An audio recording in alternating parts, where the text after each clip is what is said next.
വരരുത്, ഒരിക്കലും ടൂ വീലറിൽ വരാൻ ചെയ്യരുത്. എത്ര വലിയ വണ്ടി എന്ന് പറഞ്ഞാലും ഒരു വണ്ടി വരുന്നുണ്ട്, അത് കിക്കർ ഇളക്കി വീട്ടിൽ വെച്ചിട്ട് ഓടിച്ച ആൾക്കാരുണ്ടല്ലോ. പിന്നെ ശരിയാണ്, വണ്ടി സെക്കൻഡ് ഇട്ട് സ്റ്റാർട്ട് ചെയ്തെടുത്തോണ്ട് പോകുന്നവരും ഉണ്ട്. അതെ അതെ. കപ്പിൾസ് ആയിട്ടൊക്കെ വന്നു കഴിഞ്ഞാൽ അവരൊക്കെ ഒരു മനോഭാവം, എനിക്കില്ലല്ലോ നിനക്കുണ്ടല്ലോ എന്നൊക്കെ ഉള്ള ചിന്ത തോന്നി. ഹൈ ഫ്രണ്ട്സ്, അപ്പോൾ നമ്മളെ പുതിയൊരു യാത്രയാണ്. ഞാൻ മറ്റേ സ്റ്റോറി ഇട്ടായിരുന്നു, മാമ്പഴത്തറയാണ് നമ്മൾ ഇന്നത്തെ യാത്ര. നമ്മുടെ ആദ്യത്തെ യാത്ര എന്തായാലും ഫെയിലായിപ്പോയി, പൊന്മുടി പോയത്. അത് നിങ്ങളുടെ ഞാൻ പറഞ്ഞിട്ടുണ്ടായിരുന്നു. പക്ഷേ ഈ യാത്ര എന്തായിരുന്നാലും ഫെയിൽ ആകത്തില്ല, കാരണം ഞാൻ ഫാമിലി ആയിട്ടല്ല പോകുന്നത്, നമ്മളൊരു ചേട്ടനായിട്ടാണ് പോകുന്നത്. അപ്പോൾ എന്തായാലും അടിപൊളിയായിട്ടുള്ള വീഡിയോ ആയിരിക്കും. ഫുള്ള് കാട്ടിക്കിടന്നുള്ള കളിയാണ്. രാത്രി കാട്ടിക്കൂടെയൊക്കെ പോകുന്ന, ജൂപ്പിറ്ററായിട്ട് പോകുന്ന യാത്രയൊക്കെ ഞാൻ ഇതിൽ കാണിക്കുന്നുണ്ട്. പിന്നെ വണ്ടിയുടെ ഫുള്ള് കാര്യങ്ങൾ, എത്രയും ലോങ് ഓടിച്ച് വണ്ടിയുടെ പെർഫോമൻസ് എന്താണ് നല്ല രീതിക്ക് ഞാൻ പറയുന്നുണ്ട്. നിങ്ങൾ ഫുള്ള് വീഡിയോ കാണുക. അപ്പോൾ വീഡിയോട്ട് പോവാം.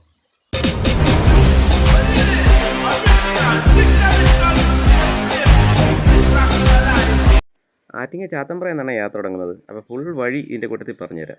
അതായത് 100 കിലോമീറ്റർ ചുറ്റളവിലുള്ള ആൾക്കാരാണ് വരുന്നതെന്നുണ്ടെങ്കിൽ മാക്സിമം നിങ്ങൾ നേരത്തെ ഇറങ്ങാൻ നോക്കുക. അതായത് ഒരു 10 മണിക്ക് മുന്നേ വീട്ടിൽ നിന്ന് ഇറങ്ങിക്കഴിഞ്ഞാൽ ഏകദേശം ഒരു ഉച്ചയ്ക്ക് മുന്നേയൊക്കെ നമുക്ക് അവിടെ എത്താൻ പറ്റും.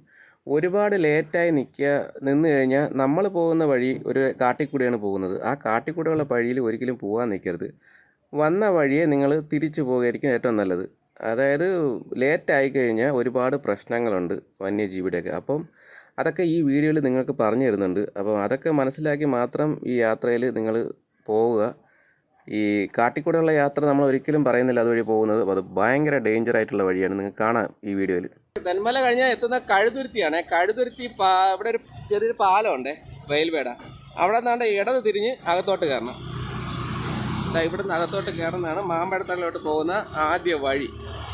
ഇവിടെ സൂപ്പറാണ്. ഇവിടെ ഒരു ഡ്യൂക്കൊക്കെ കൊണ്ടുപോയിട്ട് റൈസ് ഇവിടെ നല്ല സൗണ്ട് ആയിരിക്കും, നല്ല ബാസാണ് ഇവിടെ. അതെ, നമ്മൾ സ്കൂട്ടറിൽ റൈസ് ചെയ്ത് കഴിഞ്ഞാൽ നമ്മൾ തെറിച്ച് പോകും, ഫ്രണ്ടിലോട്ട് പോകത്തേ ഉള്ളൂ. മറ്റേ ക്ലച്ച് പിടിച്ചെങ്കിൽ നമുക്ക് റൈസ് ചെയ്യാം. ഇവിടെ നിന്നാണ് നമ്മുടെ യാത്രയുടെ തുടക്കം. ഇനി അങ്ങോട്ടുള്ള യാത്ര എന്ന് പറഞ്ഞാൽ അടിപൊളിയാണ്. നിങ്ങൾക്ക് എന്തായാലും നല്ല എൻജോയ്മെൻ്റ് ഉള്ള യാത്രയായിരിക്കും. ഇത് വഴിയമ്പലമാണല്ലേ? വഴിയമ്പലമാണോ? അത് റബ്ബർ ഷീറ്റ് അടിക്കുന്ന സ്ഥലമാണെന്ന് തോന്നുന്നു. നമുക്ക് ഓരോരുത്തരൊക്കെ ഓരോ യാത്രകൾ പോകണമെന്നുള്ള ആഗ്രഹങ്ങൾ വരും. അപ്പോൾ ആൾക്കാർ പറയുന്ന ആദ്യത്തെ കുളു, മണാലി, കാശ്മീരൊക്കെയാണ് പറയുന്നത്. സത്യം പറയാൻ നമുക്ക് ചുറ്റും ഒരുപാട് നല്ല സ്ഥലങ്ങളുണ്ട്, നമ്മളതൊന്ന് എക്സ്പ്ലോർ ചെയ്യാത്തതാണ്. അല്ലാതെ ഇത് കണക്ക് വലിയ ദൂരെ പോകണമെന്നൊക്കെയുള്ള ആഗ്രഹങ്ങൾ നോക്കാതെ നമുക്ക് ഇവിടെ തന്നെ ഒരുപാട് നല്ല സ്ഥലങ്ങളുണ്ട്. അതാദ്യം കണ്ട് രസിച്ച് ഇഷ്ടപ്പെട്ട് നമുക്ക് ഓക്കെ ആണെങ്കിലാണെങ്കിൽ നമുക്ക് ബാക്കിയുള്ള ദൂരെയൊക്കെ പോകേണ്ടത്. കാരണം ഇതൊക്കെ എന്തൊരു മനോഹരമാണ് ഈ സ്ഥലങ്ങളെ കാണാൻ വേണ്ടി. നമ്മുടെ ചുറ്റും തന്നെ നമ്മുടെ വീട്ടിന്റെ സ്ഥലം അടുത്ത് തന്നെ അതെ അതെ അതെ സ്ഥലങ്ങൾ, ഇഷ്ടംപോലെ സ്ഥലങ്ങളുണ്ട്. നമ്മളെ വീടിന്റെ ചുറ്റുമുള്ള സ്ഥലങ്ങൾ സത്യം തിരിച്ചറിയുന്നില്ല എന്ന് പറയും. കാരണം നമ്മൾ ഈ ചില വയലിന്റെ അവിടെ, നമ്മൾ ദൂരെ എവിടെയൊക്കെ വയലിന്റെ അവിടെയൊക്കെ പോയിട്ട് പറയും, ഇത് നമ്മുടെ സ്ഥലം പോലെ ഇരിക്കുന്നില്ലേ. കാരണം നമ്മുടെ സ്ഥലം അത്രയും മനോഹരമാണ്. അത് തിരിച്ചറിയില്ല ആൾക്കാർക്ക്. ഇതിപ്പോ നമ്മുടെ വീട്ടിന്റെ അവിടെ നിന്ന് ഒരുപാട് ദൂരമൊന്നുമല്ല. അതെ അതെ അതെ. അതുപോലെ പല സ്ഥലങ്ങളിലും ഉണ്ട്. ഈ തിരുവനന്തപുരം, കൊല്ലം ജില്ലയിലുള്ളത് ഇവിടെ വന്ന് കണ്ടില്ലെന്നുണ്ടെങ്കിൽ ഇത് വളരെ നഷ്ടമാണ് കേട്ടോ. ഈ മാമ്പഴത്തറ എന്ന സ്ഥലത്ത് നിങ്ങളൊന്ന് വന്നിട്ടില്ല എന്നുണ്ടെങ്കിൽ വലിയ നഷ്ടമാണ്. കാരണം നമുക്കൊരു മൂന്നാറോ തേക്കടി എന്നൊന്നും ഞാൻ പറയുന്നില്ല, പക്ഷേ നിങ്ങൾക്ക് വരുന്നതിന് നിങ്ങൾക്ക് മുതലാവും ഈ സ്ഥലത്ത് വന്നു കഴിഞ്ഞാൽ. അത്രയ്ക്ക് കാണാൻ വേണ്ടിയുള്ള നല്ല നല്ല ഒരുപാട് നല്ല സ്ഥലങ്ങളും വഴികളും കുന്നുകളും മലകളും പല പല വൃക്ഷങ്ങളും ഒരു വല്ലാത്തൊരു അനുഭൂതിയാണ്. നമുക്ക് നമ്മളെ പോലുള്ള സാധാരണക്കാർ, വലിയ കാശൊന്നും ചെലവാക്കാത്ത ആൾക്കാർക്ക് നല്ല രീതിയിൽ എൻജോയ് ചെയ്യാൻ പറ്റിയ സ്ഥലമാണ്.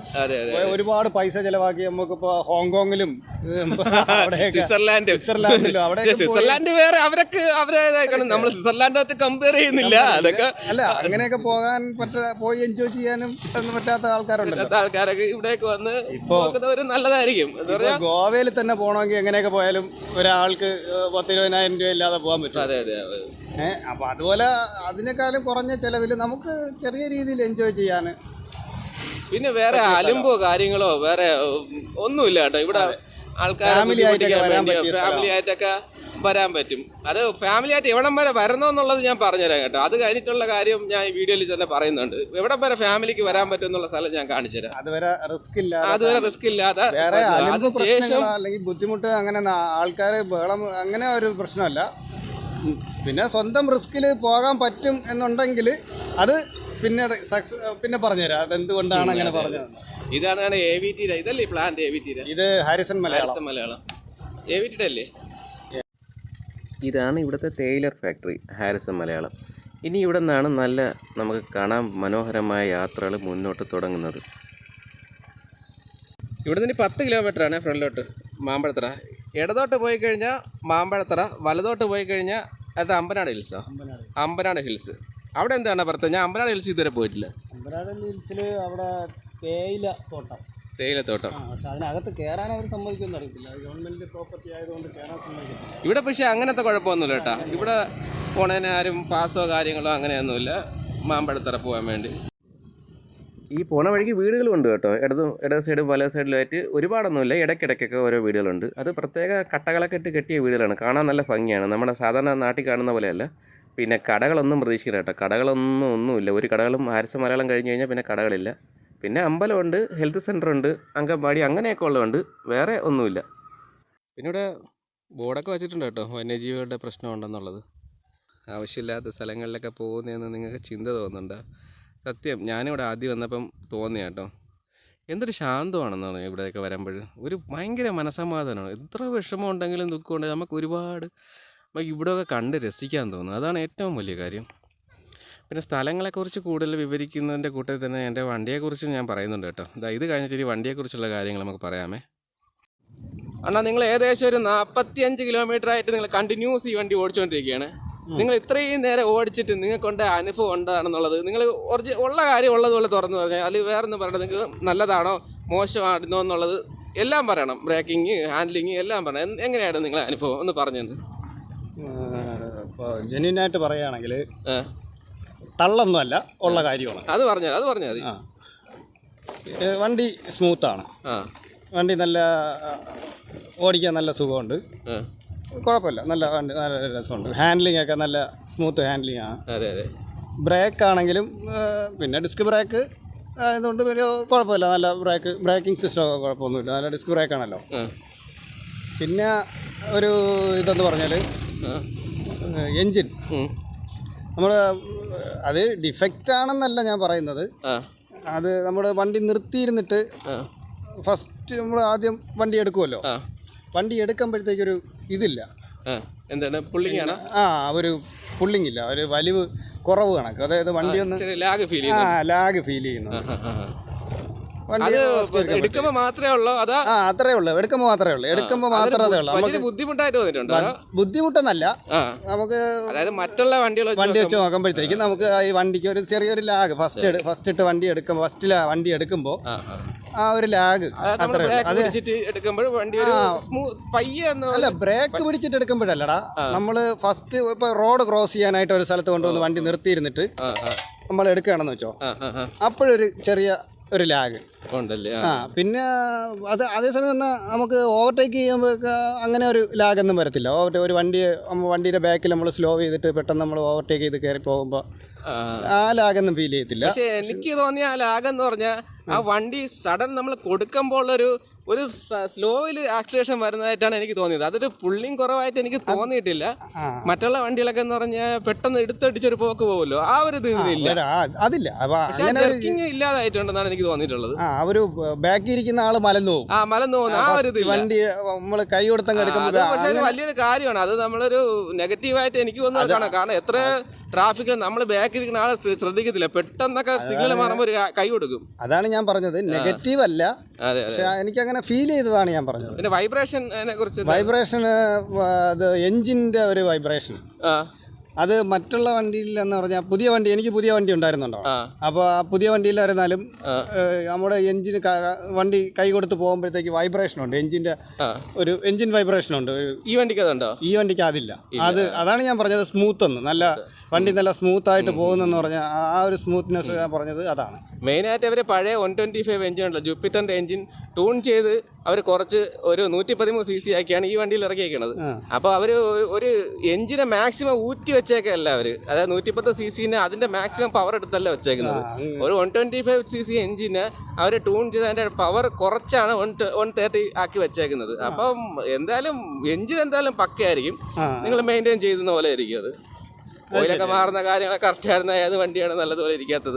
ഇതിന് ഓയിൽ മാറുന്നത് എത്ര കിലോമീറ്ററിലാണ്? 5000 മാറിയാൽ മതി. ഫസ്റ്റ് സർവീസ് മാത്രമുണ്ട് 700-നകത്ത് മാറിയാൽ. ബാക്കി എന്ന് പറഞ്ഞു കഴിഞ്ഞാൽ നമുക്ക് 5000 വെച്ചാണ് വരുന്നത് ആ ഓയിൽ ചേഞ്ച് ചെയ്യണത്. അത് തന്നെ വലിയ കാര്യമാണ്. ബാക്കി ചേറെ വണ്ടികളിലൊക്കെ എന്ന് പറഞ്ഞാൽ 3000, 2500 മാറേണ്ടി വരും. ഇതിനതില്ല. കാരണം മറ്റുള്ള വണ്ടിക്ക് 2500. കമ്പനി അങ്ങനെ പറയില്ലല്ലോ. കാരണം 5 വർഷം എഞ്ചിൻ വാറന്റി അവർ കൊടുത്തേക്കാണ്. അപ്പൊ പിന്നെ ഈ നല്ല സൂപ്പർ കണ്ടീഷൻ ആയിരിക്കും, എഞ്ചിന് നല്ല 5 ഇതായിരിക്കും. വർഷം വരെ അവർ കറക്റ്റ് അവർ പറഞ്ഞ പ്രോപ്പർ സർവീസ് ചെയ്യണമെന്നുണ്ടെങ്കിൽ അത് കറക്റ്റ് അത് 5 വർഷം വരെ നല്ലതുപോലെ ഇരിക്കും. അല്ല പിന്നെ എഞ്ചിനൊക്കെ അവർ വാറന്റി കൊടുക്കും. അല്ല, എഞ്ചിനും മിക്കുള്ള വണ്ടിക്കും വാറന്റി കൊടുക്കുന്നുണ്ട്. പക്ഷെ എന്നിരുന്നാലും ഈ ഓയിൽ മാറുന്നത് ഇത്രയും കഴിഞ്ഞ് ഓയിൽ മാറിയ അതാ എന്തുകൊണ്ട് അവർ മുന്നിൽ കണ്ടുകൊണ്ടായിരിക്കുമല്ലോ ഈ 5000 കിലോമീറ്റർ വരെ ഓയിൽ കത്തുന്നില്ല എന്നുള്ളൊരു ഇതുള്ളതുകൊണ്ടായിരിക്കുമല്ലോ അവരങ്ങനെ പറയുന്നത് 5000 മാറിയാൽ മതി എന്നുള്ളത്. ചില വണ്ടികളിലൊക്കെ 3000 ആകുമ്പം അതിൽ ഒഴിച്ച ഒരു 800 ml ഒഴിച്ചു കഴിഞ്ഞാൽ ഒരു 200 ml പോലും ചില വണ്ടികളിൽ കാണത്തില്ല 3000 കഴിഞ്ഞ് കഴിഞ്ഞാൽ. ഇതിൽ സൈഡ് സ്റ്റാൻഡിന്റെ പ്രശ്നം ഇതുണ്ടാ? എന്താണ് സൈഡ് സ്റ്റാൻഡ് കിടന്ന വണ്ടി സ്റ്റാർട്ട് ആവില്ല? സെൻസർ ഉണ്ട് അത് മിക്കുള്ള വണ്ടികളിലും ഉണ്ട്. അത് വളരെ നല്ലൊരു കാര്യം തന്നെയാണ്. പിന്നെ നിങ്ങളെ അടുത്ത് പറയാത്ത വേറൊരു കാര്യമുണ്ട്. നിങ്ങൾ ചില ശ്രദ്ധിച്ചു കാണത്തില്ല. വണ്ടി ഓടിച്ചാലേ ഉള്ളൂ, ബാക്കിയെല്ലാം പറഞ്ഞു. ഈ ഒരു കാര്യം ഞാൻ പറഞ്ഞില്ല. സംഭവം ഈ വണ്ടി കിക്കറില്ല. ഈ വണ്ടി കിക്കറില്ലേ? ഇല്ല, അതല്ലേ സംഭവം. അപ്പൊ പിന്നെ സ്റ്റാർട്ട് ചെയ്തപ്പോ വണ്ടി എവിടെയെങ്കിലും ഓഫായി പോയി, ബാറ്ററി ഡൗൺ ആയി ഓഫായി പോയി കഴിഞ്ഞാൽ അങ്ങനെ ചിന്തിക്കുകയാണെങ്കിൽ ശരി തന്നെയാണ്. ബാറ്ററി ഡൗൺ ആയി കഴിഞ്ഞാൽ വണ്ടി സ്റ്റാർട്ട് ആകത്തില്ല. അപ്പോഴും നമുക്ക് ആകെ ഉള്ളത് കിക്കറാണല്ലോ. കിക്കർ എന്നൊക്കെ പറയും. ഈ ഒരു പുതിയ വണ്ടി എടുത്താൽ ആരാണ് കിക്കർ അടിച്ച് സ്റ്റാർട്ട് ചെയ്യുന്നത്? അല്ല, അത് പുതിയ വണ്ടി. ഇപ്പൊ കിക്കറുള്ള വണ്ടികളിലും ആരും കിക്കർ അടിച്ചാറില്ല. പിന്നെ ഒരു വണ്ടിയുടെ ബാറ്ററി എന്ന് പറഞ്ഞാൽ 2 വർഷം എന്താണെന്നാലും ഇരിക്കുമല്ലോ. പിന്നെ ബാറ്ററി കംപ്ലൈന്റ് ആവുന്ന സമയത്ത് ഇതിൽ ഇൻഡിക്കേഷൻ കാണിക്കും ബാറ്ററി കംപ്ലൈന്റ് ആണെന്നുള്ളത്. നമ്മൾ ആ സമയത്ത് മാറ്റുക. പിന്നെ ഒരു പുതിയൊരു ബാറ്ററി മേടിച്ചു കഴിഞ്ഞാൽ തന്നെ 4 വർഷം വരെ ആ ബാറ്ററിക്ക് വാറന്റി ഉണ്ട്. 4 വർഷം ഉറപ്പായിട്ട് ആ ബാറ്ററി നമുക്ക് ലൈഫ് കിട്ടും. അതിനിടെ കംപ്ലൈന്റ് ഉണ്ടെങ്കിൽ നമുക്ക് ശരിയാക്കുകയും ചെയ്യാം. അപ്പോൾ അതിൽ സ്റ്റാർട്ടിങ് ട്രബിൾ വരുമെന്നുള്ള കാര്യം എനിക്ക് തോന്നുന്നില്ല. പിന്നെ ഞാൻ പണ്ട് പോലെ ആൾക്കാർ കിക്കർ കണ്ട് ശീലമായി പോയല്ലോ. പിന്നെ ഇതിന്റെ വേറൊരു കാര്യം എന്താന്ന് വെച്ചാലേ, ഞാനിപ്പോൾ ഈ 42 കിലോമീറ്റർ അടുപ്പിച്ച് ഞാൻ വണ്ടി കണ്ടിന്യൂസ് ഓടിച്ചേ. എനിക്ക് മറ്റുള്ള വണ്ടിയല്ല, എനിക്കുണ്ടായിരുന്ന ഒരു വണ്ടിയുണ്ട്. വണ്ടിയുടെ ബ്രാൻഡ് പറയുന്നില്ല, അത് ശരിയല്ല. കുറച്ച് കാര്യങ്ങൾ കാണുന്നവരൊക്കെ മനസ്സിലാവും, അത് പറഞ്ഞു. പക്ഷെ അതില് എനിക്ക് നടുവേദന, ചിലർ പറയും എനിക്ക് ഭയങ്കര നടുവേദനയാണ്, വണ്ടി ഓടിച്ചു കഴിഞ്ഞാൽ നടുവേദന. പക്ഷെ എനിക്കത് ഫീൽ ചെയ്തിട്ടില്ല. ഈ വണ്ടിക്ക് നടുവേദന എടുത്തിട്ടില്ല. ഈ വണ്ടിക്കെന്നല്ല, വണ്ടിയിൽ നടുവേദന എടുത്തിട്ടില്ല. പക്ഷെ എനിക്കും അത് തന്നെ നടുവേദന എടുത്തില്ല. പക്ഷെ ഞാൻ വീഡിയോ ഇട്ടപ്പോൾ 2 പേരൊക്കെ പറഞ്ഞായിരുന്നു ഈ വണ്ടിയൊക്കെ ആരും ലോങ് ഓടിച്ചുകൊണ്ട് നടുവേദന എടുക്കത്തില്ലെന്ന്. അതൊക്കെ അത് ചിലർക്ക് ഫിസിക്കലി പ്രശ്നമുള്ളവർക്ക്, ഓരോരുത്തരുടെ ശരീരഘടന. ചിലർക്ക് ഓവർ ഫാറ്റ് ഉള്ളവരൊക്കെ പെട്ടെന്ന് നടുവേദന വരും. തടി കുറഞ്ഞവർക്ക് പെട്ടെന്ന് വരത്തില്ല. തടി കുറഞ്ഞവർക്കായിരുന്നാലും ഒരുപാട് സമയം ഇരുന്ന് ജോലി ചെയ്യുന്നവർക്കൊക്കെ നടുവേദന ഉണ്ടാവും. അപ്പൊ അവര് കൊഴുപ്പും കാര്യങ്ങളൊക്കെയാണ്. അവര് വണ്ടി ഓടിക്കുമ്പോഴത്തേക്ക് അവർക്ക് നടുവേദന എടുക്കും. അപ്പൊ അവരതിന് പിന്നെ ഡെലിവറി കഴിഞ്ഞ സ്ത്രീകൾക്ക് നടുവേദന വരും. അപ്പോൾ എല്ലാവർക്കും അത് സംഭവിക്കണമെന്നില്ല. ഞാനൊക്കെ ചുമ്മാ ഇരുന്ന് ഓടിക്കും വണ്ടി, എത്ര ദൂരം വേണമെങ്കിലും ഇരുന്ന്. പിന്നെ ഒരിക്കലും ഞാൻ ഫ്രണ്ടിലോട്ട് കയറി ഇരുന്ന് ഓടിക്കത്തില്ല. അതായത് മാക്സിമം ഫ്രണ്ടിൽ കയറി ഇരുന്ന് വണ്ടി ഓടിക്കത്തില്ല. ഇനി ബാക്കിൽ ഒരാളുണ്ടെങ്കിൽ തന്നെ ഒത്തിരി ബാക്കിലോട്ട് ഇരിക്കാൻ പറയും. എന്നിട്ട് ഞാൻ കുറച്ച് വൈഡായിട്ട് നിന്നേ വണ്ടി ഓടിക്കും. അതായത് നടു ഒരിക്കലും വില്ല് കണക്കെ വളച്ചിരുത്തരുത്. ഒരു സ്ട്രെയിറ്റ് അല്ലെങ്കിൽ ഒരു റാഗണക്ക് ഇരിക്കുമ്പോഴാണ് നമുക്ക് ഈ കട്ടർ ചാടുമ്പോൾ കുതിച്ച് വേദനകൾ ഉണ്ടാവുന്നത്. അത് ശ്രദ്ധിച്ചു കഴിഞ്ഞാൽ ഒരു പരിധി വരെ അത് ഈ ഫാറ്റായിട്ടുള്ളവരൊക്കെ കേട്ടോ ഇങ്ങനെ റാണൊക്കെ ഇങ്ങനെ ഫ്രണ്ടോട്ട് കയറി. അത് നിങ്ങളൊന്ന് മനസ്സിലാക്കട്ടെ. എല്ലാവർക്കും ഒന്നും നടുവേദനയൊന്നും വരത്തൊന്നുമില്ല. അത് നിങ്ങൾ ചിന്തിക്കുന്നതിന് തെറ്റാണ്. എടാ, ഇതിലിപ്പോൾ കിക്കറില്ലാന്ന് നീ പറഞ്ഞില്ലേ? പണ്ട് നമ്മളെ ചേതക്കുണ്ടല്ലോ, ചേതക്ക് വെസ്പ, അത് കിക്കർ ഇളക്കി വീട്ടിൽ വെച്ചിട്ട് ഓടിച്ച ആൾക്കാരുണ്ടല്ലോ.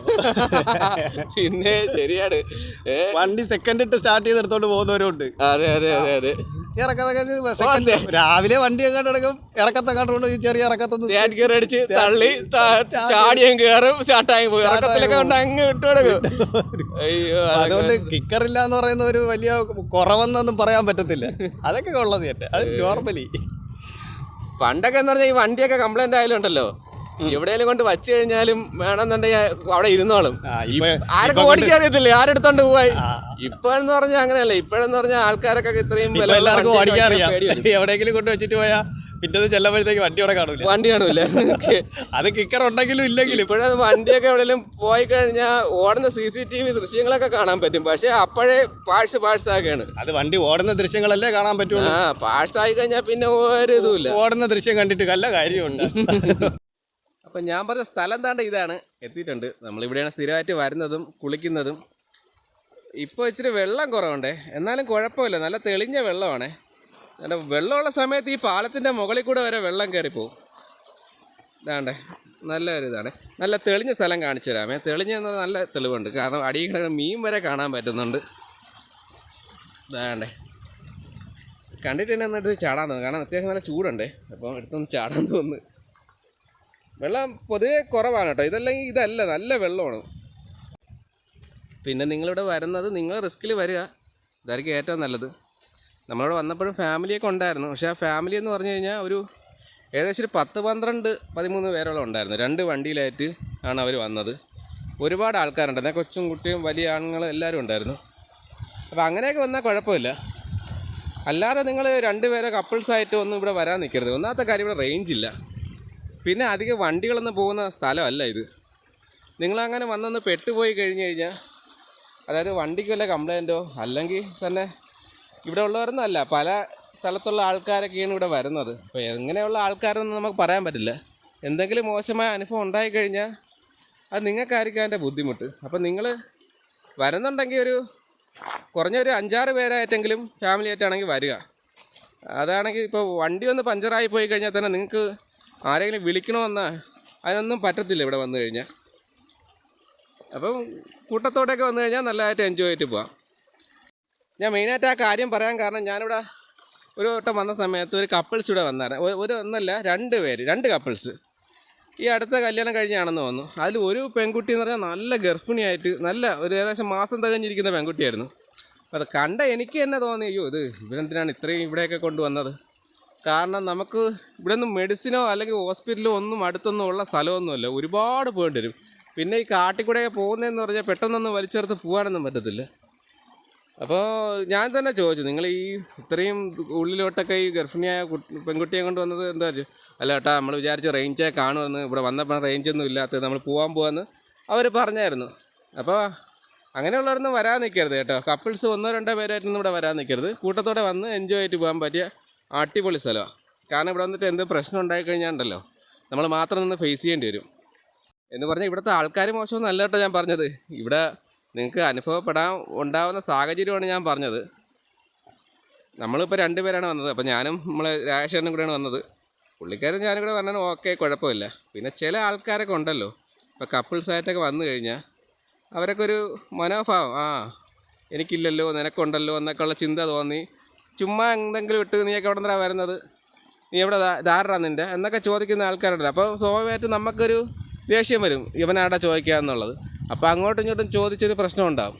അപ്പോൾ ആൾക്കാരെ എണ്ണമൊക്കെ കൂടുതലുണ്ടെന്നുണ്ടെങ്കിൽ ആരും മിണ്ടാൻ വരില്ല. അതാണ് സംഭവം, അതാണ് ഞാൻ പറഞ്ഞത്. അപ്പോൾ രാജേഷേട്ടൻ അകത്തോട്ട് വണ്ടി കയറ്റി വെച്ചേക്കാൻ പോവുകയാണ്. കാരണം ഇതുവഴി ജീപ്പൊക്കെ ചിലപ്പോൾ വരും, അപ്പം നമുക്ക് ബുദ്ധിമുട്ടാണ്. നമ്മളിപ്പോൾ ഇറങ്ങി കുളിക്കാൻ പോവുക, അപ്പോൾ നമ്മൾക്ക് ഒതുക്കി വയ്ക്കാൻ വണ്ടി. അത്യാവശ്യം നല്ലൊരു ഓഫ് റോഡാണ്. പോട്ടെ പോട്ടെ. എന്താ അല്ലേ, തീരത്ത് കൂടെ പോകുന്ന പോലെ ഉണ്ട്. പോട്ടെ, തള്ളത്ത് വെച്ചാൽ മതി, അപ്പം പിന്നെ കുഴപ്പമില്ല. നമ്മളിവിടുന്ന് തിരിച്ച് കയറുവാണ്. തിരിച്ച് കയറിയിട്ട് ഇനി ഒന്നും കൂടെ തിരിച്ചൊരു വ്യൂ പോയിൻ്റ് കാണിച്ചില്ലായിരുന്നു. ഇവിടെ മത്താപ്പൂ എന്നാണ് ആ സ്ഥലത്തിന് പറയുന്നത്. നേരത്തെ കാണിച്ചായിരുന്നു. ആ സ്ഥലത്ത് നമ്മൾ കറക്റ്റ് ഉച്ച സമയത്താണ് അവിടെ എത്തിയത്. ഭയങ്കര വെയിലായിരുന്നു. അപ്പോൾ അവിടെ നിന്ന് ആ സമയത്ത് ആ വ്യൂ കാണിക്കുമ്പോൾ നിങ്ങൾക്ക് അത്രയ്ക്കും വലിയൊരു കാണാനൊരു ഭംഗി കാണത്തില്ല. വൈകുന്നേര സമയത്താണ് അവിടെ കാണാൻ നല്ല ഭംഗിയുള്ളത്. അപ്പം നമ്മൾ എന്തായിരുന്നാലും അങ്ങോട്ട് പോയിട്ട് വീണ്ടും ഒരു വീഡിയോയും കൂടി എടുത്തിട്ട് നിങ്ങളെ കാണിക്കാൻ പോവുകയാണ്. തിരിച്ച് ഏകദേശം ഒരു 5-6 കിലോമീറ്റർ തിരിച്ച് പോകണം. അത് നിങ്ങൾക്ക് വേണ്ടി ഒന്ന് എടുത്ത് കാണിക്കുവാണ്. എന്നിട്ട് അത് കഴിഞ്ഞിട്ടാണ് ഈ പറഞ്ഞ കണക്ക് തിരിച്ച് കാട്ടിക്കൂടെയുള്ള യാത്ര. അതെന്തായാലും നിങ്ങൾക്ക് നല്ലൊരു അനുഭവമായിരിക്കും. നമ്മളെ ഇപ്പം ഞാൻ ഈ വളവ് വളച്ചില്ലേ, ഈ വണ്ടി നല്ല സ്മൂത്തായിട്ട് വളഞ്ഞു വന്നു കേട്ടോ. പക്ഷേ വേറെയുള്ള വണ്ടികളാണെങ്കിൽ നല്ല കൈ കൊടുത്താലേ സ്മൂത്ത് കയറുള്ളൂ. അപ്പൊ നിങ്ങൾക്ക് മനസ്സിലായില്ലേ, മറ്റേ RPM എന്ന് പറഞ്ഞാൽ കൂടുന്നത് എങ്ങനെയാണ്? സഡനായിട്ടല്ല കയറുന്നത്, പക്ഷെ കയറും, നല്ല രീതിക്ക് നമ്മളെ പോലെ സാധാരണക്കാർ അല്ല, നമ്മളെ പോലെയുള്ള സാധാരണക്കാർക്ക് ഈ RPM-ഉം അങ്ങനെയുള്ള സംഭവങ്ങൾ നമുക്കറിയാം. അതെ, നമുക്ക് ജസ്റ്റ് അത് കൈ കൊടുത്ത വണ്ടി നന്നായിട്ട് കയറുമോ, പ്രാക്ടിക്കലായിട്ട് അത് നടക്കുന്നുള്ള കാര്യം നമ്മൾ അറിയുന്നില്ല. അത് നമ്മൾ ചിന്തിക്കേണ്ട കാര്യമില്ലല്ലോ. നമ്മൾ വണ്ടി ഓടിക്കുന്ന നമുക്ക് നല്ല ആർ പി എം അതൊന്നും അല്ല നമ്മൾ നോക്കുന്നത്. പുള്ളിങ് കിട്ടുന്നുണ്ടാ, നല്ല സ്മൂത്ത്നെസ് ആണ് ആ വണ്ടി. വളവ് കയറ്റമൊക്കെ നല്ല രീതിയിൽ കയറി വരുന്നുണ്ടാ, അത് മാത്രം നമ്മൾ നോക്കണം. നമ്മൾ ആർ പി എമ്മിൻ്റെ കാര്യമൊന്നും നമ്മളെ പോലുള്ള സാധാരണക്കാർക്ക് നമുക്കറിയത്തില്ല. പക്ഷെ ഇപ്പൊ നിങ്ങൾ ഓക്കെ ആയില്ലേ? സൂപ്പറാണ് വണ്ടി ഇത്ര 60 കിലോമീറ്ററോളം ഞാൻ ഇപ്പോൾ ഓടിച്ചാൽ സൂപ്പറാണ്. കണ്ടിന്യൂസ് ആയിട്ട് ഞാൻ 60 കിലോമീറ്റർ 60 കൂടുതലായെന്നെങ്കിലാണ് എനിക്ക് തോന്നുന്നത്. പക്ഷേ എനിക്ക് നടുവേദനയാ അങ്ങനെ പ്രശ്നമൊന്നുമില്ല. വണ്ടി നല്ലതാ. ഇപ്പോൾ ഈ ആ വളവിൽ തന്നെ ഞാൻ നല്ല സ്മൂത്ത് ആയിട്ട് എനിക്ക് വണ്ടി കയറി വന്നു കേട്ടോ. എനിക്ക് നല്ല ഇഷ്ടപ്പെട്ടു വണ്ടി. സൂപ്പർ കാര്യം നമ്മളെന്തായാലും ഉള്ളതുപോലെ പറയണം. അല്ലാതെ പിന്നെ അതിൽ പൊടിപ്പെന്തെങ്കിലും വെച്ച് പറയേണ്ട കാര്യമില്ല. നമുക്ക് ടി വി എസ് ഒന്നും തരാൻ പോകുന്നില്ല. അപ്പൊ അത് നോക്കേണ്ട കാര്യമില്ല. വണ്ടി ടി വി എസ് ആയാലും യമഹ ആയാലും വേറെ ഹോണ്ട ആയാലും ശരിയായാലും നല്ല വണ്ടിയാണെങ്കിൽ നല്ല വണ്ടി അത്രേ ഉള്ളൂ. എനിക്ക് അത്രേ ഉള്ളൂ. ഞാനൊരു വണ്ടി കാശ് കൊടുത്തെടുത്തു. അപ്പൊ അതിൽ എന്താണെന്നുള്ള അഭിപ്രായം എനിക്ക് സമൂഹത്തിന് ആൾക്കാരടുത്ത് പറയണം. ഞാനും അത് മാത്രമേ നോക്കിയുള്ളൂ. അപ്പൊ നിങ്ങളിപ്പോ ഓടിച്ചിട്ട് നിങ്ങളുള്ള കാര്യം ഇതാണ് പറയുന്നത്. എനിക്ക് ഇത് ടി വി എസ് ആയാലും ഇത് യമഹ ആയാലും ഇത് ഹോണ്ടയുടേതായാലും ശരി തന്നെ, ഈ വണ്ടി സൂപ്പർ വണ്ടിയാണ്. ഇതാണ് ഈ സമയത്താണ് വന്ന് കാണേണ്ടത്. ഈ സമയത്ത് കാണുമ്പോൾ നമുക്ക് നല്ലതുപോലെ ഒരു ആകാശവും നല്ല കളറാണ്. നല്ലതുപോലെ അങ്ങ് ദൂരെ അറ്റം വരെ നല്ലതുപോലെ കാണാൻ പറ്റും. വെയിലത്ത് വന്നു കഴിഞ്ഞാൽ ആ ഒരു ഭംഗി നമുക്ക് കിട്ടത്തില്ല. ഈ സമയത്ത് ഒരുപാട് ഫാമിലീസൊക്കെ ഇവിടെ വന്നിട്ടുണ്ട് കേട്ടോ, ഫോട്ടോ എടുക്കാനും വീഡിയോ എടുക്കാനും ഒക്കെ. അവരൊക്കെ ഇവിടെ നിന്ന് പിന്നെ അങ്ങ് താഴോട്ടങ്ങ് ഇറങ്ങാറില്ല. താഴോട്ട് ഇനി കഴിഞ്ഞ് കഴിഞ്ഞാൽ ഭയങ്കര ഡേഞ്ചറാണ്. പക്ഷെ നമുക്ക് പോകാനുള്ള ഇതിൻ്റെ നിന്ന് ഒരുപാട് ദൂരം കഴിഞ്ഞിട്ടുണ്ട്. ആ മലയൊക്കെ കാണുന്നില്ലേ, അത് കഴിഞ്ഞിട്ടാണ് നമുക്ക് പോകാനുള്ളത്. അപ്പോൾ എന്തായാലും നല്ലൊരു യാത്ര ഇനി കാണാം. രാത്രിയിലുള്ള ഇത് ഇവിടെ ഉള്ളൊരു സ്കൂളാണ്. ഈ കാട് തുടങ്ങുന്നതിന് കുറച്ച് മുന്നായിട്ടുള്ളത്. ഇത് കഴിഞ്ഞ് പിന്നെ അങ്ങോട്ട് കുറച്ച് വീടുകളുമുണ്ട്. അത് കഴിഞ്ഞാൽ പിന്നെ ഒന്നുമില്ല, പിന്നെ ഒരു കടയും ഉണ്ട്. മുന്നറിയിപ്പൊക്കെ ഉണ്ട്. കാട്ടാനകളുടെ സാന്നിധ്യ പ്രദേശ യാത്രക്കാരെ പ്രവേശിക്കുക, ജാഗ്രത പുലർത്തുക, രാത്രി കാലങ്ങളിൽ പ്രത്യേക ശ്രദ്ധയോടെ യാത്ര ചെയ്യുക. അപ്പം അങ്ങനെയുള്ള സ്ഥലത്തൂടെയാണ് പോകുന്നത്. സമയം ഏറെക്കുറെ താമസിച്ചിരിക്കുന്നു. നമുക്ക് എന്തായാലും മുന്നോട്ട് പോവാം. കാട്ടിക്കൂടെയുള്ള യാത്രകൾ തുടങ്ങുകയാണ്. സത്യം പറഞ്ഞാൽ നിങ്ങൾക്ക് വേണ്ടിയാണ് കേട്ടോ നമ്മൾ ഈ യാത്ര പോകുന്നത് തന്നെ. ഈ സമയത്ത് നിങ്ങൾ ഈ ഒരു എക്സ്പീരിയൻസ് എന്തായാലും എക്സ്പ്ലോർ ചെയ്യണം. കാരണം ഇത് സത്യമംഗലം കാടൊന്നുമല്ല, നമ്മുടെ നാട്ടിലുള്ള കാട് തന്നെയാണ്. പക്ഷേ ഇതുവഴി പോകാൻ പലർക്കും ഭയങ്കര പേടിയാണ്. എന്തായിരിക്കും പേടിയുടെ കാര്യം? പേടിയുടെ കാര്യം എന്ന് പറഞ്ഞാൽ ഇവിടെ വനത്തിൽ ആന ഇറങ്ങാനുള്ള ആനയുടെ ശല്യം ഭയങ്കര ശല്യം. 6 മണി കഴിഞ്ഞാൽ പിന്നെ ഇതുവഴി വലുതായിട്ട് ആരും പോകില്ല. അതാണ് അവർക്ക് ഇവിടെ ഉള്ളവർക്ക് പേടിയെന്നല്ല, അവർക്കറിയാം. ഇവിടെ ഉള്ളവർക്ക് ഇപ്പോൾ ഇവിടെ കുറച്ച് വീടുകളേ ഉള്ളൂ. ഈ വനത്തിന്റെ 2 സൈഡിലായിട്ടും കുറച്ച് വീടുകളേ ഉള്ളൂ. അപ്പോൾ അവർക്കറിയാം ഈ വനത്തിൽ കൂടെ എത്ര മണിക്ക് യാത്ര ചെയ്ത് പോകണം എന്നുള്ളത് അവർക്കറിയാം. പക്ഷെ നിങ്ങൾ അതുകൊണ്ട് തനിച്ചൊരിക്കലും ഇതുവഴി വരരുത് കേട്ടോ. തനിച്ച് വരാൻ പറ്റില്ല. തനിച്ച് വന്നു കഴിഞ്ഞാൽ അതൊരു റിസ്ക് ആണ്. നിങ്ങൾക്ക് ഭാഗ്യം ഉണ്ടെന്നുണ്ടെങ്കിൽ കുഴപ്പമില്ലാതെ പോവാം. പക്ഷെ പെട്ടെന്ന് വല്ലോ ഒരു അറ്റാക്ക് വന്നു കഴിഞ്ഞു കഴിഞ്ഞാൽ ആരും കാണൂല, ആരും കാണത്തില്ല. നിങ്ങൾക്ക് ഒന്ന് ഫോൺ ചെയ്യാൻ പോലും റേഞ്ച് പോലും കാണത്തില്ല. ഇവിടെയൊന്നും ഒറ്റയ്ക്കായി പോകും. ഭയങ്കര ഡേഞ്ചറാണ്. പക്ഷേ യാത്ര അടിപൊളിയാണ് കേട്ടോ. ഞാൻ പറയണത് നിങ്ങൾ 2 വീലറൊന്നും വരാൻ നിൽക്കരുത്. ഒരു നല്ലൊരു കാറിലൊക്കെ വരുവാണെന്നുണ്ടെങ്കിൽ നല്ലൊരു വൈബായിരിക്കും. കാറിൽ വന്നാൽ തന്നെ നമ്മൾ ഇങ്ങനെ വഴിയിലൊന്ന് ഇറങ്ങി നിന്ന് കാട് കാണാൻ നിൽക്കരുത്. അതെ നമ്മൾ വെറുതെ വണ്ടിയിൽ ഓടിച്ചങ്ങ് പൊയ്ക്കോളൂ. അതെ ഫാമിലിയായിട്ടൊക്കെ വരാം, കുഴപ്പമൊന്നുമില്ല. പക്ഷെ അതൊക്കെ ഈ സമയത്തൊന്നും വരാൻ നിൽക്കരുത്. നമ്മളൊക്കെ എന്ന് പറഞ്ഞു കഴിഞ്ഞാൽ ഇപ്പോൾ നമ്മൾ നിങ്ങൾക്ക് വേണ്ടിയിട്ട് നിങ്ങളെ കാണിക്കാൻ വേണ്ടി മാത്രമായിട്ട് നമ്മൾ ഈ സമയത്ത് ഇത്രയും നേരം വെയിറ്റ് ചെയ്ത് ഈ രാത്രിയിലത്തെ ഈ യാത്ര എങ്ങനെയാണെന്ന് നിങ്ങൾ കാണിക്കാൻ. പക്ഷെ പറയാൻ പറ്റില്ല. ഈ പോണ വഴിക്ക് ആന വരാം, പുലി വരാം. പുലി പറയാൻ പറ്റത്തില്ല. പക്ഷെ ചിലപ്പോൾ എനിക്ക് വന്ന് പന്നിയൊക്കെ വരാം കേട്ടോ.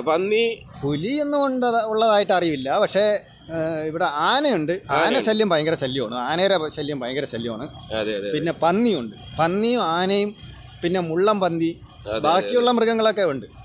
അങ്ങനെയുള്ള മൃഗങ്ങൾ ഒക്കെ ഉണ്ട്. ഇതുവഴി വരിക എന്ന് പറഞ്ഞു കഴിഞ്ഞാൽ ഭയങ്കര ഒരു റിസ്ക് തന്നെയാണ്. മാമ്പഴത്തറയിൽ ഒരുപാട് റിവ്യൂസൊക്കെ മറ്റേ ഓരോ വീഡിയോസൊക്കെ നമ്മൾ യൂട്യൂബിലേക്ക് കണ്ടിട്ടുണ്ട്. പക്ഷേ ഈ സമയത്ത് ഒരാൾ ഇതുവഴി വഴിയിൽ പോയിട്ടുള്ളതെന്ന് പറഞ്ഞാൽ എനിക്ക് ഒന്നുമില്ല കാണാൻ പറ്റുമെന്നുള്ളത്. മാമ്പഴത്തറ ഇത്രയും താമസിച്ച് ഇത്രയും ലേറ്റായിട്ട് ഈ വനത്തിനകത്തൂടെ വണ്ടി ഓടിച്ച് പോയ ഒരു റിവ്യൂ ഉണ്ടാവാൻ സാധ്യത കുറവാണ്. പിന്നെ ഞങ്ങൾ പല വീഡിയോയിലും മാമ്പഴത്തറയിലെ വീഡിയോയിൽ കാണുകയാണ്. പകലുള്ള വീഡിയോയിലേക്ക് കണ്ടിട്ടുള്ളത് ഇതുപോലെ കുത്തിറക്കം ഉണ്ട് കേട്ടോ. ഒരു കുത്തിറക്കം പിന്നെ ഒരു കയറ്റം. അത് നിങ്ങൾ ഈ വീഡിയോയിൽ കണ്ടു കേട്ടോ. രാത്രി എങ്ങനെയായിരിക്കുമെന്ന് നിങ്ങൾ കണ്ടു കേട്ടോ. ഞാനുള്ള പരുവത്തിലൊക്കെയാണ് കേട്ടോ കാണിക്കുന്നത്. അത് നിങ്ങൾക്ക് എത്രത്തോളം വിഷ്വലൈസേഷൻ കാണുമെന്ന് എനിക്ക് അറിയാൻ പറ്റത്തില്ല. എനിക്ക് ഉള്ള പരുവത്തിലൊക്കെ ഞാൻ കാണിക്കുന്നുണ്ട്.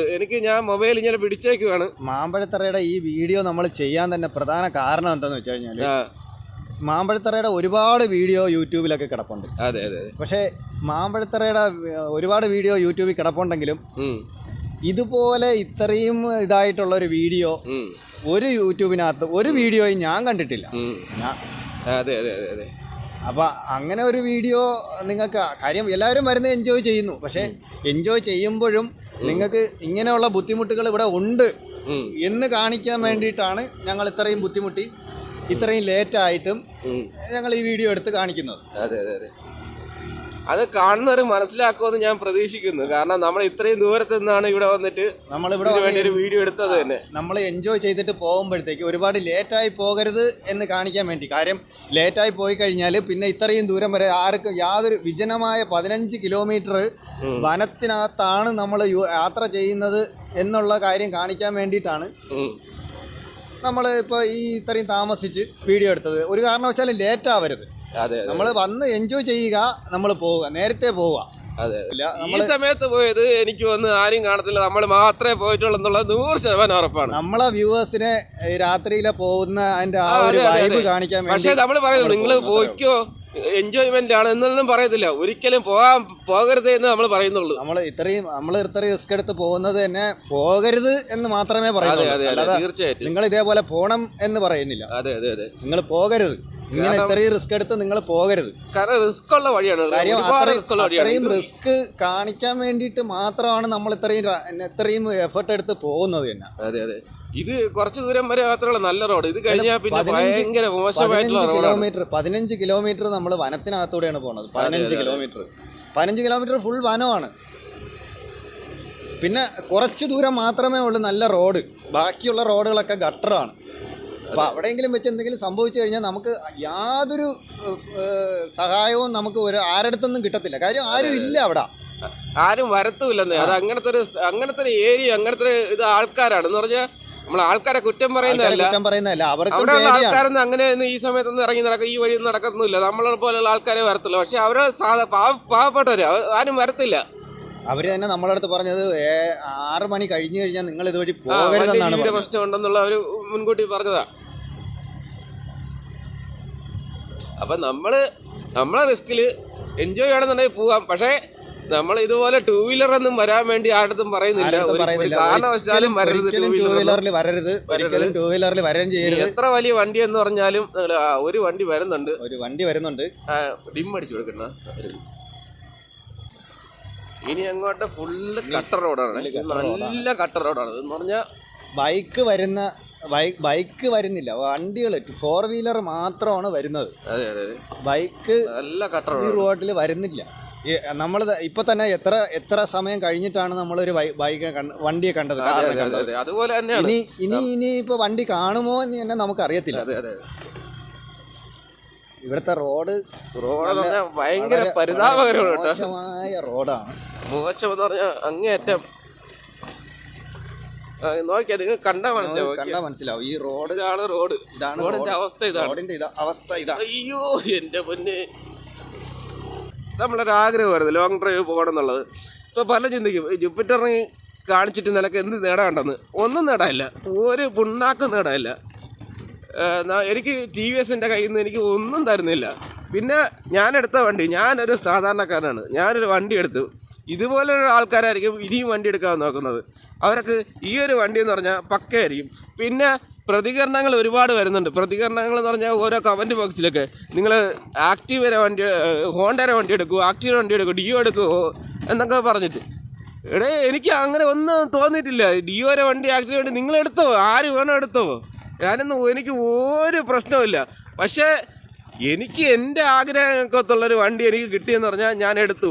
എനിക്ക് എൻ്റെ കൂടെയുള്ള ഒരു ചേട്ടനെ വിളിച്ചിട്ട് എനിക്ക് ഓടിച്ച് കാണിക്കുന്നത്. അതിനു വേണ്ടിയാണ് ഞാൻ ഈ വീഡിയോ എടുത്തത് തന്നെ. ആ ചേട്ടൻ ഓടിച്ചിട്ടുള്ള കാര്യങ്ങളാണ് ഈ വീഡിയോയിൽ പറഞ്ഞത് തന്നെ. ഈ 15 കിലോമീറ്റർ കഴിഞ്ഞ് നമ്മുടെ വീഡിയോ കഴിഞ്ഞിട്ടുണ്ട്. ഇപ്പം ഇവിടെ എഴുതി വെച്ചിട്ടുണ്ട് അമ്പനാർ മോഡ് 4 സ്റ്റേഷൻ എന്ന് പറഞ്ഞിട്ട് വാഹനങ്ങൾ പരിശോധനയ്ക്കായി നിർത്തുക എന്ന് പറഞ്ഞിട്ട് ബോർഡൊക്കെ വെച്ചിട്ടുണ്ട്. ഇപ്പോൾ വനം കഴിഞ്ഞിട്ടുണ്ട്. അതെ അതെ അതെ വനം കഴിഞ്ഞിട്ടുണ്ട്. ഇനിയുള്ള സ്ഥലങ്ങൾ ആൾപ്പാർപ്പുള്ള സ്ഥലങ്ങൾ. അതെ അതെ നല്ല നല്ല ചന്ദനത്തിരിയുടെ മണം വരുന്നു കേട്ടോ. വീട്ടില് ചന്ദനത്തിരി അതെ അയ്യോ ഇതൊക്കെ ഗ്രാമാന്തരീക്ഷം വന്നു തുടങ്ങി കേട്ടോ. അടിപൊളി. ഇനിയിപ്പോ ആള് താമസമുള്ള സ്ഥലങ്ങളാണ്. ഏതാണ്ട് 15 കിലോമീറ്റർ വന്യജീവിയൊക്കെ കഴിഞ്ഞ് ഉള്ള സ്ഥലങ്ങളാണ്. 15 കിലോമീറ്ററോളം കഴിഞ്ഞ് ആ ബോർഡും വെച്ച് കേട്ടോ. എല്ലാം നല്ല വീട്ടിൽ കുടുംബമായിട്ടൊക്കെ ജീവിക്കുന്ന ആൾക്കാരാണ്. ഇപ്പൊ നമ്മൾ അവിടെ ഒരാളെ നിങ്ങൾ വീഡിയോയിൽ കണ്ടുവോ എന്നറിയത്തില്ല. അവിടെ ചെക്ക് പോസ്റ്റിൽ ചെക്കിങ്ങിന് നിൽക്കുന്ന ഒരു പുള്ളിയാണ്. അവിടെ വണ്ടി പരിശോധനയ്ക്ക് വേണ്ടിയിട്ട് നിൽക്കുന്ന ആളാണ്. നമ്മൾ നേരത്തെ കാര്യങ്ങളൊക്കെ പറഞ്ഞ് നമ്മൾ നേരത്തെ സംസാരിച്ചിട്ടുള്ളത് കൊണ്ടാണ് പുള്ളി വണ്ടി ചെക്കിങ്ങിനും പരിശോധനയ്ക്കൊന്നും വിധേയമാക്കാതെ വണ്ടി വിട്ടത്. അല്ലെങ്കിൽ വണ്ടി പരിശോധനയ്ക്കൊക്കെ വിധേയമാക്കിയിട്ടൊക്കെ വണ്ടി തിരിച്ചു വിടുകയുള്ളൂ. ഇതും കൂടെ ഉള്ളു കേട്ടോ കട്ടർ. ഈ കട്ടർ ഇത് കൂടെ കഴിഞ്ഞ് കഴിഞ്ഞാൽ നല്ല റോഡാണ്. ഇപ്പം ഇതൊക്കെയാണ് മാമ്പഴത്തറ വന്നു കഴിഞ്ഞുള്ള കാര്യങ്ങൾ. മാമ്പഴത്തറത്തെ വൈബ് എന്ന് പറഞ്ഞാൽ അത് നമ്മൾ വീഡിയോയിൽ കാണുന്നതല്ല. ശരിക്കും പറഞ്ഞാൽ നമ്മൾ വന്ന് അനുഭവിച്ചറിയേണ്ട കാര്യം തന്നെയാണ്. അത് തീർച്ചയായിട്ടും. ചുമ്മാ വീഡിയോ കണ്ടിട്ട് വീഡിയോയുടെ ഒരു 360 വ്യൂ അല്ലെങ്കിൽ എന്താ പറയുക മറ്റേ ഹെലിക്യാമിൻ്റെ അതൊന്നും കണ്ടിട്ടല്ല. നിങ്ങൾ സ്വയം വന്ന് എക്സ്പ്ലോർ ചെയ്യുക. അതാണ് ഏറ്റവും നല്ലത്.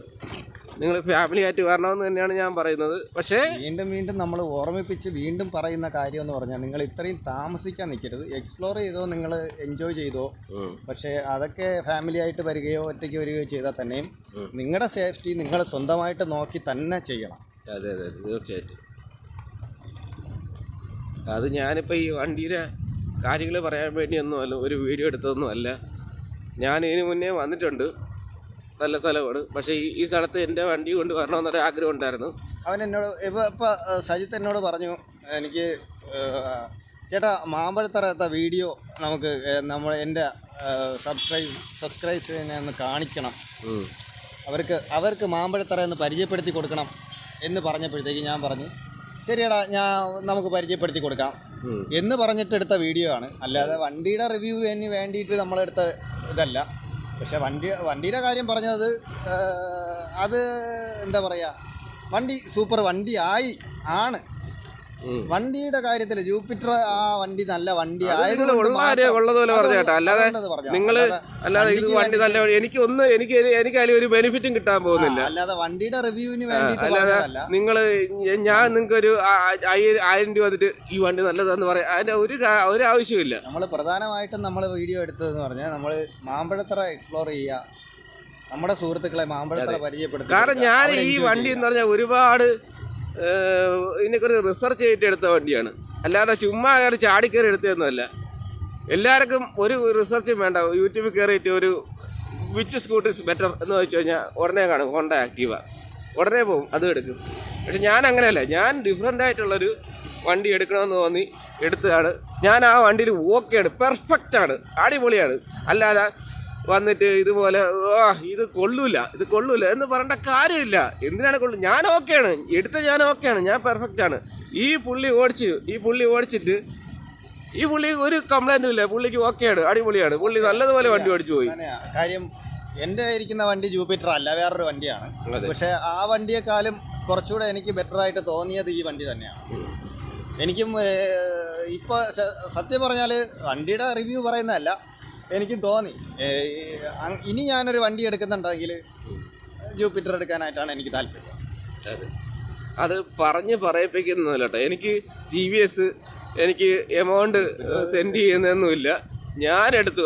കാരണം നമ്മളൊക്കെ സാധാരണക്കാരാന്നേ, നമ്മളൊക്കെ ഒരുപാട് കഷ്ടപ്പെട്ട് എടുത്ത ഒരു പൈസ കൊണ്ടാണ് ഈ പറഞ്ഞ ഈ 1,14,000 രൂപ എടുത്തൊരു വണ്ടി എടുക്കുന്നത്. അപ്പോൾ നമുക്ക് അതിനേറ്റമുള്ളൊരു ഇപ്പോൾ ഇനി ആരെങ്കിലും എടുക്കുന്നുണ്ടെങ്കിൽ അവരൊക്കെ ഒരു ബെനിഫിറ്റ് വേണം ആ വണ്ടി എടുത്തു കഴിഞ്ഞാൽ. അല്ലാതെ ഒരു കാവട്ടി വരാൻ പോകരുത്. അതുകൊണ്ടാണ് നമ്മൾ ഈ കാര്യങ്ങളൊക്കെ തുറന്നു പറയുന്നത്. നമ്മൾ ചിലവാക്കുന്ന കാശിന്, അതായത് കാശില്ലാത്തവൻ കൂലിപ്പണിക്ക് പോയി പൈസ ഉണ്ടാക്കി ഒരു വണ്ടി എടുക്കുന്നു എന്നുള്ളവൻ വണ്ടി എടുക്കുന്നെങ്കിൽ ജൂപ്പിറ്റർ എടുക്കാം. അത് നല്ല വണ്ടിയായിരിക്കും. അതെ അതെ, കഷ്ടപ്പെട്ടുണ്ടാക്കിയ പൈസയാണ്, നീ സ്വരുയെ കൂട്ടി വെച്ചിരുന്ന പൈസയാണ്. ആ പൈസ കൊണ്ട് നീ ഒരു വണ്ടി എടുക്കുകയാണെന്നുണ്ടെങ്കിൽ ജൂപ്പിറ്റർ എടുക്കാം അല്ലേ? അത് പറയാൻ പറ്റില്ലേ? കുഴപ്പമില്ല, അത് തന്നെയാണ്. അപ്പം മാമ്പഴത്തത്തെ യാത്രാവിശേഷങ്ങൾ ഇവിടെ അവസാനിക്കുകയാണ്. പുതിയൊരു യാത്രയും പുതിയൊരു വിശേഷങ്ങളുമായിട്ട് നമുക്ക് അടുത്ത വീഡിയോയിൽ വീണ്ടും കാണാം. ബൈ.